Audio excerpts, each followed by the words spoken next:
देखो दो टाइप की मार्केट होती है, रेंजिंग मार्केट और ट्रेंडिंग मार्केट।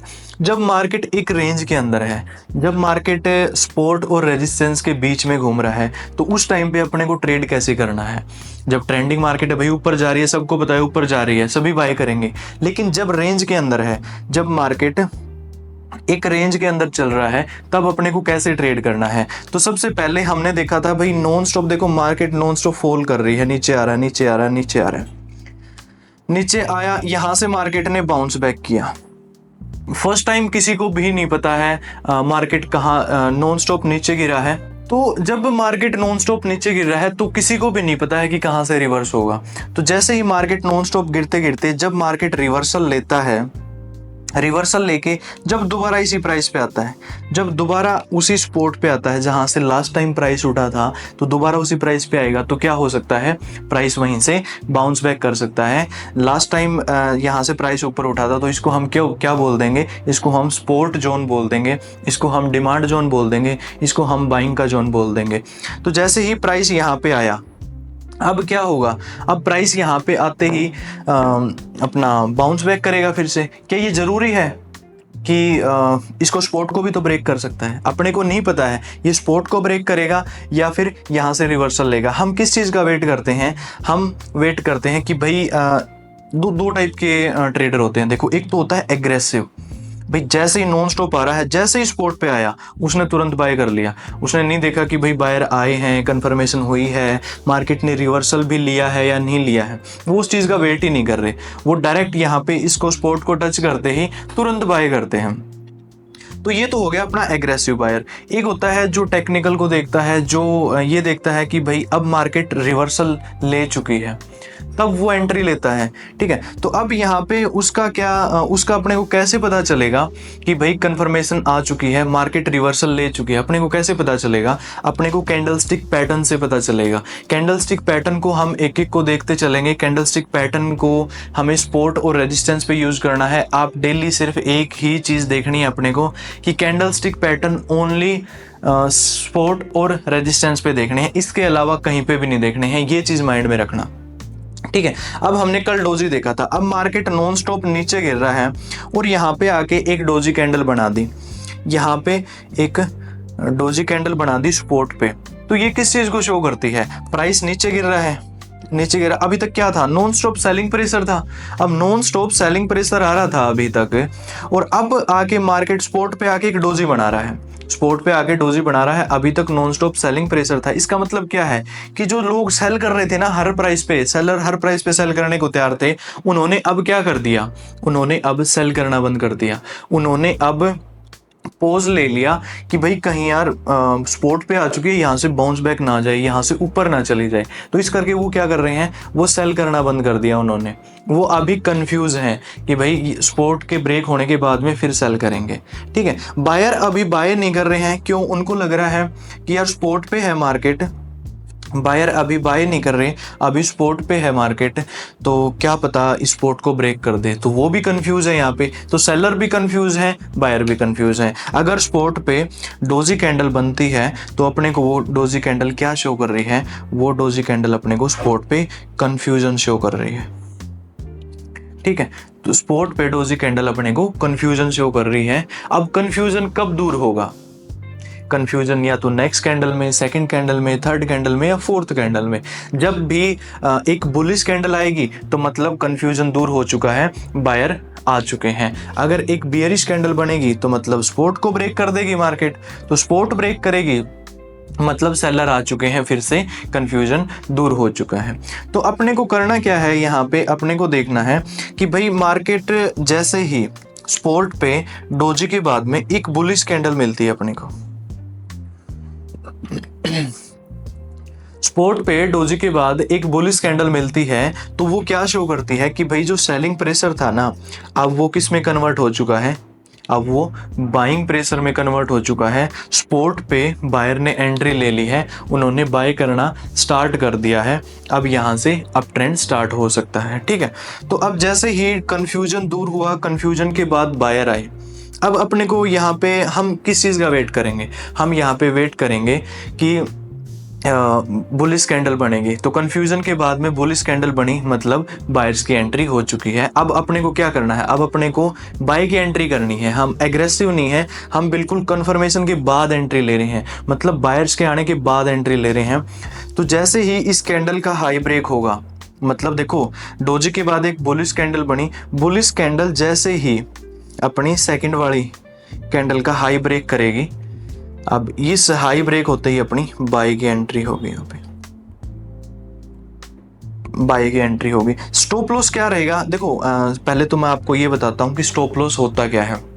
हाँ, आप अगर बिल्कुल बिगनर है तो क्या पता आपको स्टॉप लॉस पता भी ना हो, ठीक है। अगर आप पहले से ट्रेड कर रहे हो, थोड़ा बहुत नॉलेज है, तो आपको स्टॉप लॉस का पता भी होगा। स्टॉप लॉस दो वर्ड है यहाँ पे, स्टॉप और लॉस।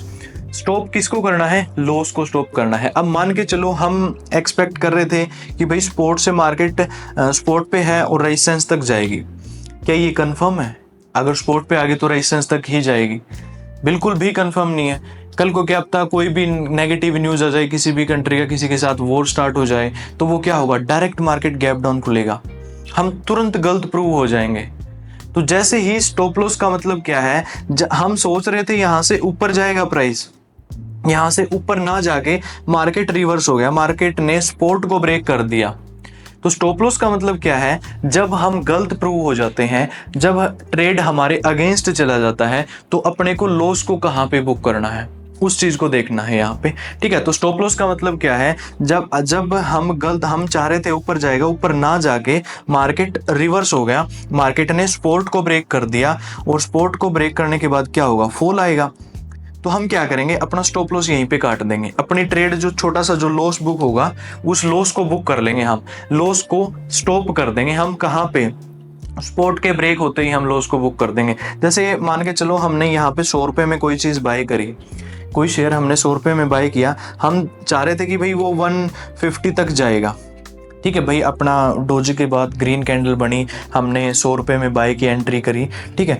और जो अपना ये सपोर्ट था, ये था 80 रुपये पे, ठीक है, 80 रुपये पे अपना सपोर्ट था। अब क्या किया, मार्केट हम चाह रहे थे 150 तक जाएगा, बट वो 150 तक नहीं गया, मार्केट नीचे गिरना स्टार्ट हो गया, मार्केट नीचे गिरना स्टार्ट हो गया, तो अपना लॉस होना स्टार्ट हो जाएगा। तो अपने लॉस को कहाँ पे रोकना है, अपने लॉस को कहाँ पे स्टॉप करना है, इसको हम स्टॉप लॉस बोलेंगे, ठीक है।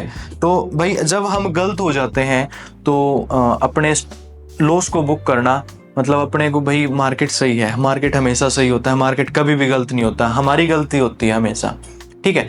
तो कहने की बात यह है, सिंपल सी चीज़ है, जहाँ पे हम गलत प्रूव हो जाते हैं, वहाँ पे अपनी ट्रेड को स्केयर ऑफ करना इज स्टॉप लॉस।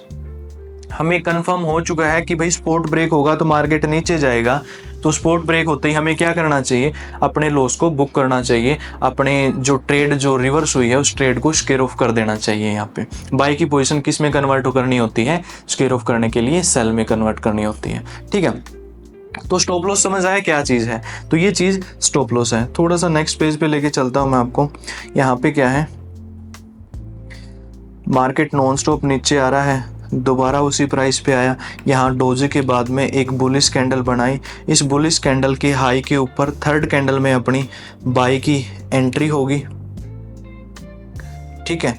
और स्टॉप लॉस क्या है, देखो बिल्कुल एज मान के चलो ये 100 रुपये पे स्टॉप लॉस है, ये स्पोर्ट है ना, जो ये स्पोर्ट है ये 100 रुपये पे है, तो बिल्कुल 100 रुपये पे स्पोर्ट को नहीं लेना है, इसको हमेशा थोड़ा सा नीचे लेके चलो, क्योंकि देखो फर्स्ट टाइम यहाँ से बाइंग प्रेशर आया है, तो सेकंड टाइम पे भी बाइंग प्रेशर आ सकता है, क्या इसका रीटेस्ट नहीं हो सकता?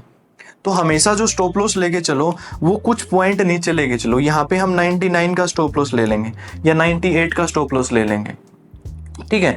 तो हमेशा मतलब जेन्युइन स्टॉप लॉस लगाना है कि जहां से बाइंग प्रेशर स्टार्ट हुआ है ना, तो अगर first time buying pressure start हुआ है, दोबारा प्राइस वहां पे क्या पता रिवर्स हो जाए, क्या पता पुल बैक ले ले, क्या पता मतलब रिट्रेसमेंट हो जाए, तो उस सिचुएशन में अपने को जेन्युइन स्टॉप लॉस नहीं कटेगा। तो हमेशा अगर कुछ पॉइंट नीचे होगा तो हाँ भाई सारे के सारे जो फर्स्ट टाइम बाइंग प्रेशर आया था तो वो लेवल ही ब्रेक कर दिया, तो अब अपना जेन्युइन स्टॉप लॉस कट चुका है। तो हमेशा जो सपोर्ट जोन है, हमेशा उसके कुछ पॉइंट नीचे अपने को अपना स्टॉप लॉस लगाना है, ये चीज़ ध्यान रखना, ठीक है। तो हमने 99 पे स्टॉप लॉस लगाना है यहाँ पे, और उसके बाद अपनी एंट्री हुई, मान के चलो यहाँ पे 110 में अपनी एंट्री हुई और 99 का अपना स्टॉप लॉस है। और नेक्स्ट जो रेजिस्टेंस है ना वो है, मान के चलो कहाँ पे, 130 पे है, वो 150 मान लेते हैं। जो नेक्स्ट रेजिस्टेंस है वो 150 पे है, ठीक है। तो इस सिचुएशन में देखोगे आप मतलब टारगेट का मतलब क्या है, हमने 110 में बाय किया है, 110 से नेक्स्ट लास्ट टाइम प्रेशर कहाँ से आया था, लास्ट टाइम सेलिंग प्रेशर कहाँ से गिरना, मार्केट लास्ट टाइम गिरना कहाँ से स्टार्ट हुई थी, उसको हम रेजिस्टेंस बोलते हैं। तो अब हम क्या एक्सपेक्ट करेंगे भाई, स्पॉट पे बाय कर रहे हैं तो हम क्या चाहेंगे कि मार्केट लास्ट टाइम जहाँ तक गया था अब की बार भी वहीं तक जा सकता है, तो ये चीज़ हम एक्सपेक्ट करेंगे। तो इस चीज़ को माइंड में रखना कि टारगेट हम वही लेंगे जहां से मार्केट लास्ट टाइम नीचे गिरा था, ठीक है। तो नेक्स्ट रेजिस्टेंस 150 पे है, एंट्री हुई 110 में और स्टॉप लॉस हुआ 99 का। तो हमेशा कोई भी ट्रेड करो ना, अब जैसे यहाँ पे ये ट्रेड किया हमने, इस ट्रेड के अंदर क्या है, अब अपना रिस्क और रिवॉर्ड होता है, एक रिस्क टू रिवॉर्ड रेशो। इसको रिस्क टू रिवॉर्ड रेशो का मतलब क्या है कि अगर हम किसी ट्रेड के अंदर गलत होते हैं तो उसके अंदर जाएगा कितना, अपना रिस्क कितना है, अपना लॉस कितना होगा। रिवॉर्ड का मतलब क्या है, अगर उस ट्रेड के अंदर हम सही प्रूव होते हैं। रिवॉर्ड का मतलब क्या है, अगर जैसा हम चाह रहे थे भाई मार्केट सपोर्ट से रेजिस्टेंस की तरफ जाएगी तो उस रेजिस्टेंस की तरफ जाती है, उस रेजिस्टेंस तक जाती है मार्केट, तो अपने को कितना रिवॉर्ड मिलेगा, कितना प्रॉफिट मिलेगा, तो उसको रिस्क टू रिवॉर्ड रेशो बोलते हैं। जैसे इस सिचुएशन में अपना जो स्टॉप लॉस बन रहा है 11 पॉइंट का बन रहा है और जो टारगेट बन रहा है वो 40 पॉइंट का बन रहा है। तो यहाँ पे लगभग अपना रिस्क कितना है, अप्रोक्स 1.1 का है और टारगेट कितना है अपना 4 का है। तो यहाँ पे 1:4 हो गया। तो यहाँ पे रिस्क टू रिवॉर्ड रेशो कितना हो गया, 1:4 अप्रोक्स। तो मतलब अगर हम गलत होते हैं, मान के चलो एक ट्रेड के अंदर हमने 1000 रुपये लगाए हैं, तो अगर हम गलत होते हैं तो यहाँ पे कितना जा सकता है 1.1 और आने को कितना है 4 रुपये, ठीक है। मतलब एक ट्रेड के अंदर रिस्क कितना है 1.1 का और उसका जो प्रॉफिट आएगा तो उसका लगभग 4 गुना प्रॉफिट आएगा। तो इसको 1:4 बोलते हैं। यहाँ पे 1:2 का, अब कोई भी ट्रेड करो ना, आप ये जरूर देखना है आपको कि मिनिमम 1:2 अपनी एंट्री से, अपनी एंट्री 110 में है तो यहाँ से मिनिमम 1:2 होना ही चाहिए ऊपर रेजिस्टेंस। इसके ऊपर कितना भी हो, प्रॉफिट कितना भी बड़ा हो, रेजिस्टेंस कितना भी बड़ा हो, बट 1:2 के पहले कोई भी रेजिस्टेंस ना हो। अब मैं यहाँ पे थोड़ा सा डिटेल में 1:2 को एक्सप्लेन कर देता हूँ। देखो पहले रिस्क और रिवॉर्ड को ही देखते हैं, उसको तो बाद में देखेंगे। एंट्री एग्जिट स्टॉप लॉस तो बाद की चीज़ है, पहले हमें अपने रूल्स के बारे में पता होना चाहिए। पहले अपने जो डेली हर ट्रेड, जब भी ट्रेड करेंगे तब जो काम आने वाली चीज़ है उसको हमें देखना है, जो आपको मतलब चाहे किसी भी चीज़ के अंदर यूज़ कर लेना, ज़रूरी नहीं है ट्रेडिंग के अंदर। ये रिस्क और रिवॉर्ड में बताऊंगा, आप कहीं पे भी यूज़ कर लेना। देखो छोटा सा एक एग्जांपल लेते हैं, मान के चलो एक मंथ के अंदर हम टोटल 10 ट्रेड कर रहे हैं, या एक वीक के अंदर मान लो, या कुछ भी मान लो, हम एक वीक के अंदर टोटल 10 ट्रेड कर रहे हैं। तो 10 ट्रेड के अंदर मान के चलो हमें टेक्निकल का, फंडामेंटल का कुछ नहीं पता, हम सिर्फ तुक्के मार रहे हैं, हम सिर्फ तुक्के मार रहे हैं, हमें और कुछ नहीं आता। तो तुक्के मारेंगे तो क्या प्रोबेबिलिटी है, आप सोचो क्या हो सकता है। 50-50 चांस तो होंगे कम से कम। भाई तुक्के भी मारोगे तो भी 50% चांस हैं सही हो सकते हो, 50% चांस है गलत हो सकते हो, ठीक है। तो यहाँ पे मान के चलो अपनी 5 ट्रेड जो है सही गई और 5 ट्रेड क्या है गलत गई, 5 ट्रेड सही गए और 5 ट्रेड गलत गए। अगर हम तुक्के भी मार रहे हैं, मान के चलो भाई हम हर ट्रेड के अंदर है ना रिस्क रिवॉर्ड जो है ना यहाँ पे सिर्फ 1:1 ले रहे हैं। 1:1 का मतलब क्या है, अगर हम अपना टारगेट होता है तब भी हम 100 रुपये ले रहे हैं, और जब अपना लॉस होता है, मतलब जब अपना स्टॉप लॉस हिट होता है तब भी हमारा 100 रुपये का प्रॉफिट हो रहा है। तो यहाँ पे 5 ट्रेड सही गए हैं। एक ट्रेड में आ कितना रहा है, एक ट्रेड में 100 रुपये आ रहे हैं, ट्रेड सही कितने गए हैं, 5 ट्रेड गए हैं। तो कितना आया अपने पास में एक वीक में, यहाँ पे 500 रुपये आए। अब सेम 5 ट्रेड गलत गई, तो यहाँ पे 5 ट्रेड गलत गई, तो यहाँ पे देखोगे आप